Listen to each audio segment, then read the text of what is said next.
Takagi, Dr. Nakamai, ladies and gentlemen. It's an honor to have this opportunity to speak at the Sasakawa Peace Foundation, and it's a personal pleasure to look out on the audience at so many old friends and colleagues. Thank you so much for coming.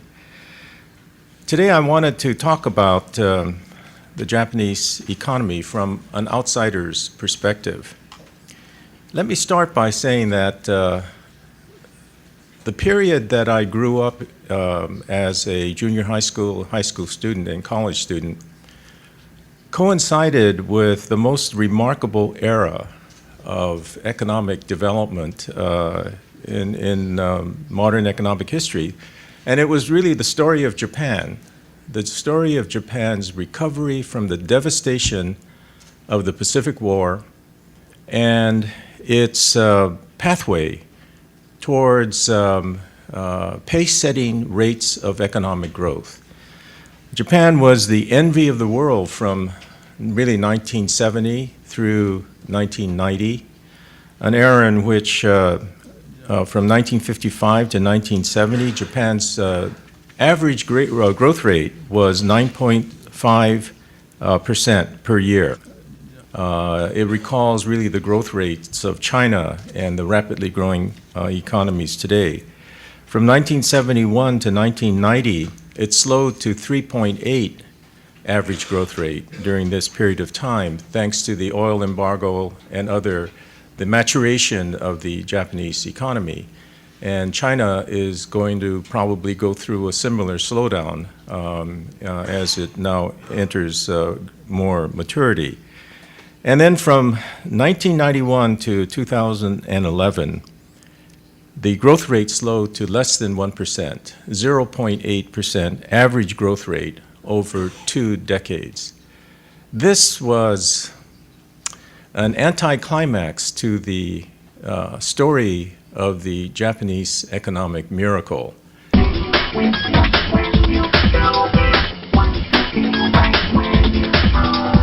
Everyone knows that Japan has one of the highest rates of public debt in the world, 230% of GDP. It has not been able over the past 2 decades to break the grip of deflationary forces.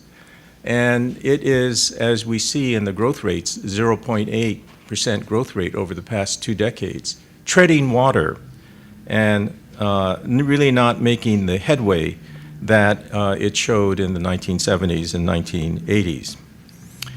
Population. Japan's population is aging and contracting. We all know that. The fertility rate is 1.37 per female. This means that Japan is steadily shrinking, contracting, and from 127 million Japanese today, 2012, by the middle of this century, 2050, the Japanese population, if the shrinking continues, will be 109 million. By the end of the century, the demographers predict that Japan's population will be 64 million. So from 127 million to 64 million in the course of this century. That means that every year, on average, Japan's population will shrink by 800,000 people.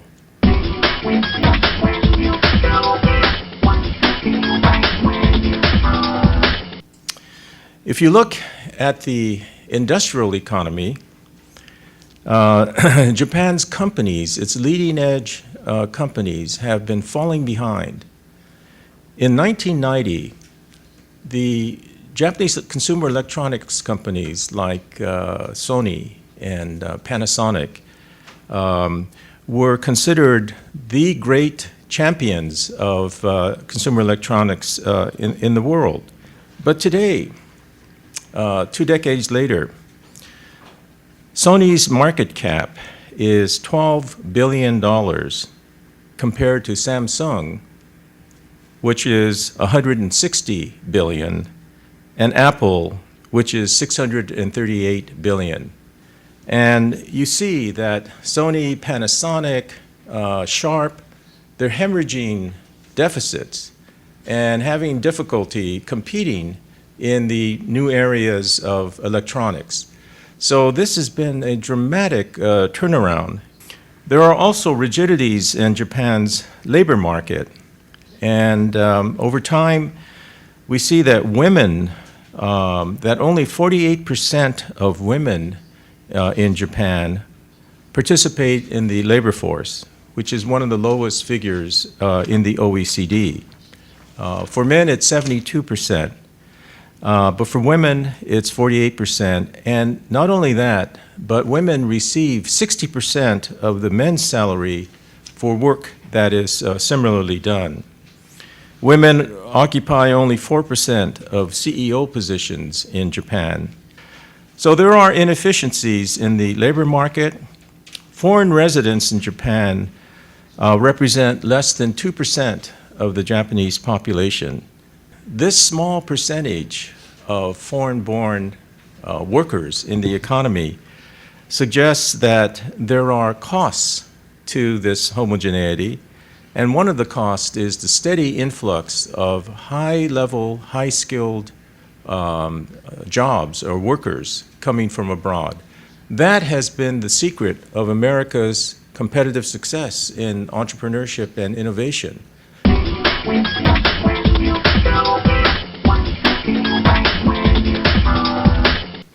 Energy is another problem, and particularly after 3/11, question is, what will Japan do with nuclear energy?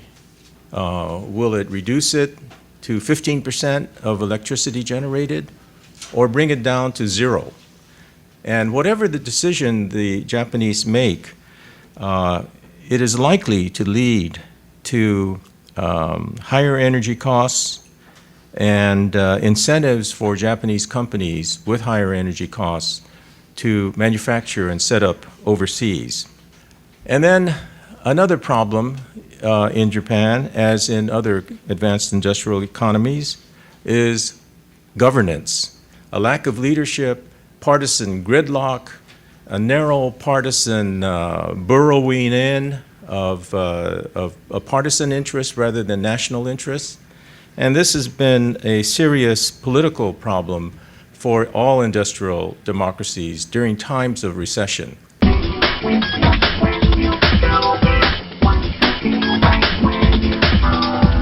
There are, at the same time,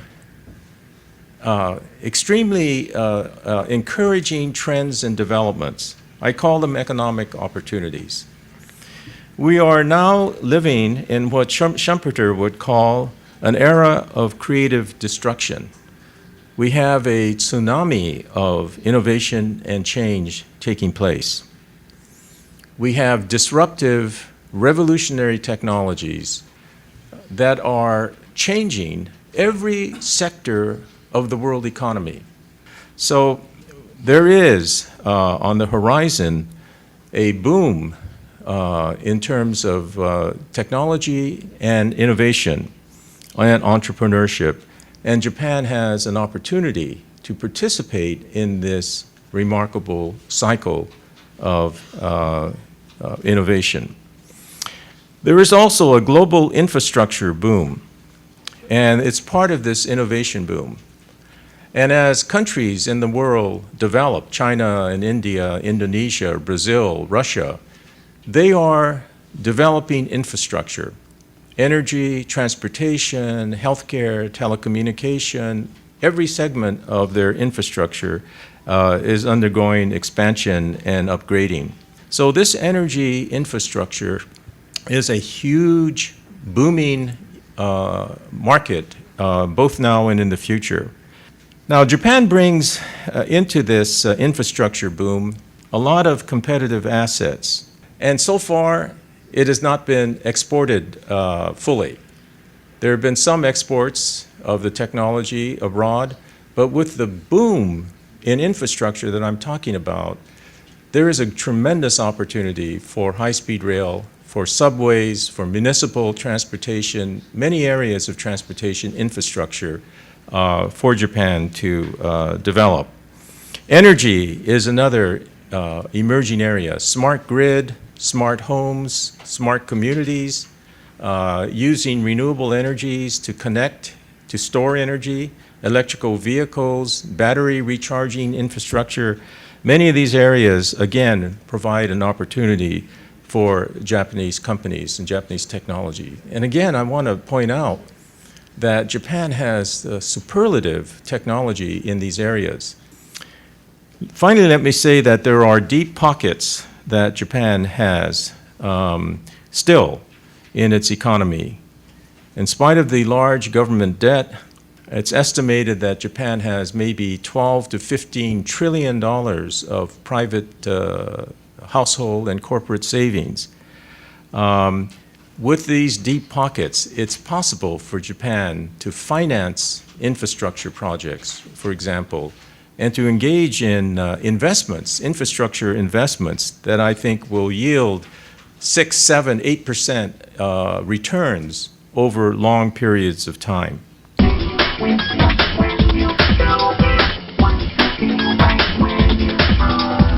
I believe that what Japan ought to do is first mobilize its financial resources to enter into the investment infrastructure space. And I would advocate an investment infrastructure bank, IIB, Infrastructure Investment Bank, that is partly public and partly private.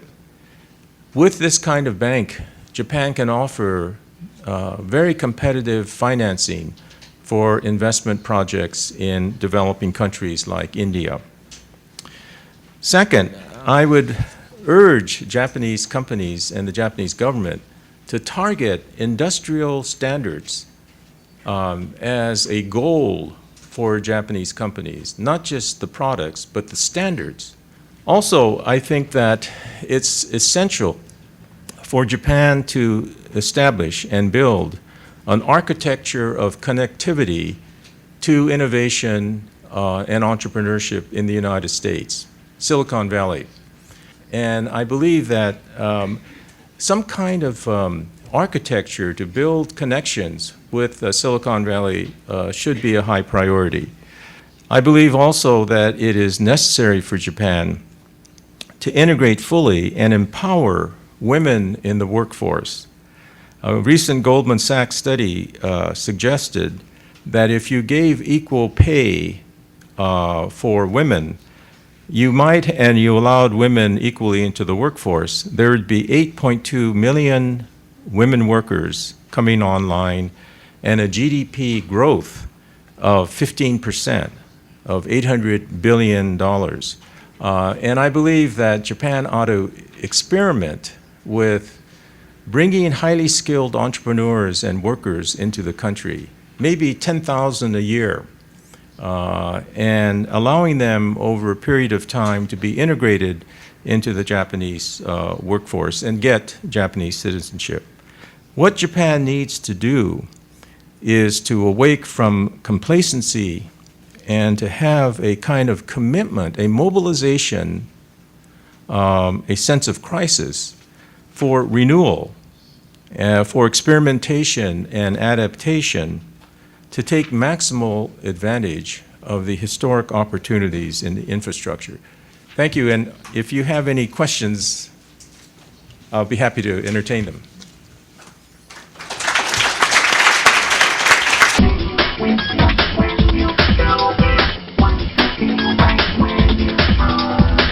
My view of Japan is that it lacks leadership. It lacks vision. It lacks strategy for the collective good. It lacks centers of effective power. Like the White House in the United States is a center of effective power, whether it's exercised that way or not. And right now, when I look at Japan, I see pockets of diffuse power and no center of power. We have 3 centers of power in the United States, really 4 if you include the media, but legislative, judicial, and the White House, and so executive. So there are these power centers, but in Japan, I feel that there isn't a core of power to allow for vigorous, bold vision and leadership. Maybe with difficult times, there'll be some consolidation of power, and maybe there'll be some greater focus on really what Japan needs. And those needs will be painful. They will require sacrifices from the Japanese people. And the politicians have to tell the truth to the Japanese people. That type of leadership, I just don't know whether it's going to come into existence. But yes, I think we have a very a deficiency of leadership, political leadership in all industrial states.